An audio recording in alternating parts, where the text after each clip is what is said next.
Aujourd'hui, on va parler d'acquisition de trafic et plus particulièrement des leviers d'acquisition que vous allez pouvoir utiliser pour votre site e-commerce. Et pour ça, on va aller sur mon écran. Je vous ai préparé une mind map et je vais vous la commenter au fur et à mesure. Donc, la première chose qu'on va se poser comme question, c'est pourquoi est-ce que c'est important d'acquérir du trafic? Parce qu'il y a beaucoup de choses qu'on peut faire sur un site e-commerce pour essayer de développer des ventes. Et pourquoi est-ce qu'on devrait focaliser nos efforts sur l'acquisition de trafic plutôt que sur autre chose? En fait, ce qu'il faut comprendre en référencement naturel, c'est qu'il y a 3 valeurs qui sont essentielles à améliorer pour que votre e-commerce ait une croissance, pour que votre e-commerce se porte bien et que vous puissiez exploser vos résultats au final. Il n'y a que 3 valeurs qui sont réellement importantes. Ces 3 valeurs, ce sont le trafic, la conversion et la fidélisation. Et chacune de ces valeurs dépend de la précédente. Si vous n'avez pas de trafic, vous ne pouvez pas avoir de conversion et vous ne pouvez pas avoir de fidélisation. En fait, si vous essayez de faire des optimisations pour améliorer la conversion de votre site, mais que vous n'avez pas assez de trafic, le problème c'est que vous n'allez pas avoir assez de données pour avoir des bonnes conclusions. Quand vous allez faire un changement, je sais pas, on va dire un changement de couleur de bouton, un changement d'emplacement du bouton, ou vous allez tester un type d'image plutôt qu'une autre, si vous n'avez pas suffisamment de personnes qui viennent sur cette page-là et de personnes qui font une action, eh bien, vous n'aurez pas assez de données pour savoir ce qui fonctionne ou pas. Le résultat, ça va être soit que vous allez devoir attendre des semaines et plutôt des mois pour avoir des données suffisantes. Et donc, du coup, vous allez pouvoir faire 1 à 2 tests dans l'année, ce qui n'est vraiment pas suffisant pour améliorer vos conversions. Ça ne va vraiment pas aller assez vite.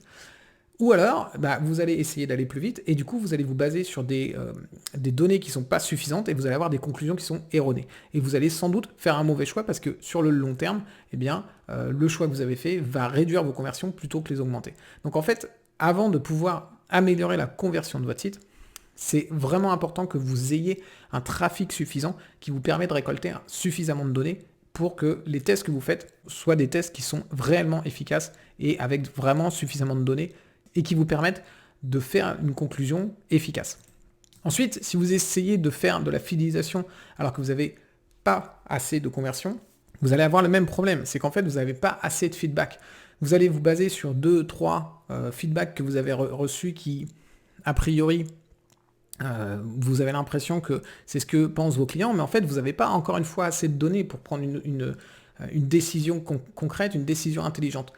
Ce qu'il faut, c'est que vous ayez suffisamment de personnes qui passent commande, de personnes qui vous font des feedbacks, et à partir d'un lot de données suffisamment conséquent, vous allez pouvoir en tirer des conclusions qui vont vous permettre de fidéliser vos clients. Parce que si vous avez que 2, 3, ou même moins de 10 personnes qui vous disent, voilà, j'ai ce problème-là, ou j'aimerais ce type de produit, etc., c'est pas suffisant pour décider que vous devez aller chercher ce produit, l'ajouter sur votre site, etc., etc. Vous devez avoir plus de données que ça pour être sûr que ça correspond bien à votre marché, ça correspond bien à la majorité des personnes qui vous suivent, qui visitent votre site, que ce que vous allez faire, ça les intéresse. Donc, la première chose que vous devez vraiment améliorer sur votre site, c'est le trafic. Et sans trafic, vous ne pouvez pas améliorer votre conversion et vous ne pouvez pas améliorer votre fidélisation. Ensuite, on va aussi se demander, ok, le trafic c'est important d'amener du trafic, mais maintenant pourquoi est-ce que je dois choisir un levier en particulier et pourquoi je ne pourrais pas tous les utiliser? Parce que en fait, utiliser tous les leviers en même temps, c'est vraiment une erreur. Et c'est une erreur que je vois très souvent. On essaye de faire des réseaux sociaux, on essaye de faire un petit peu de référencement, on essaye de faire un peu de pub, etc. Et au final, on a des résultats nulle part. Tout simplement parce que vos ressources, elles sont limitées. Vous n'avez pas un nombre d'heures infini, vous n'avez certainement pas un budget infini, et votre énergie aussi est limitée. Ce sont les 3 ressources qu'on utilise, le temps, l'énergie et l'argent. C'est les 3 ressources que vous allez pouvoir injecter dans votre site pour le faire croître. Et en fait, si vous diluez ces ressources dans 2, 3, 4, 5 leviers différents, vous allez avoir très très peu de résultats parce que chaque levier, quel qu'il soit, demande à ce qu'on l'utilise suffisamment longtemps, qu'on y passe suffisamment de temps et qu'on y mette suffisamment d'argent pour décoller et que vous soyez capable de mesurer les résultats que vous obtenez. Peut-être que vous allez passer du temps dans un levier et que vous n'aurez pas de résultats, mais si vous avez passé suffisamment de temps et si vous avez mis suffisamment d'argent et d'énergie dedans, vous êtes sûr que ok, ce levier ne fonctionne pas pour vous, vous pouvez passer au suivant.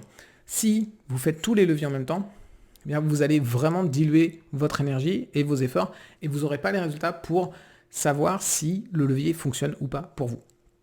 Donc en fait, quand vous prenez plusieurs leviers, vous perdez vraiment beaucoup de temps et vous avez beaucoup moins de résultats. C'est comme essayer d'apprendre à jouer de la musique en essayant d'apprendre tous les instruments en même temps.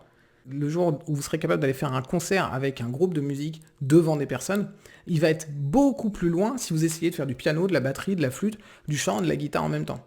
Alors que si vous prenez un seul instrument, vous allez progresser beaucoup plus vite et vous serez beaucoup plus rapidement apte à faire un concert avec des gens. Donc l'idée, elle est exactement pareille. Ne prenez pas tous les leviers en même temps, ne prenez pas plusieurs leviers, concentrez-vous sur un seul levier et ensuite, une fois que celui-ci fonctionne bien, une fois que tout est efficace, que vous avez mis des process en place et que éventuellement il est même automatisé, vous pouvez passer au levier suivant.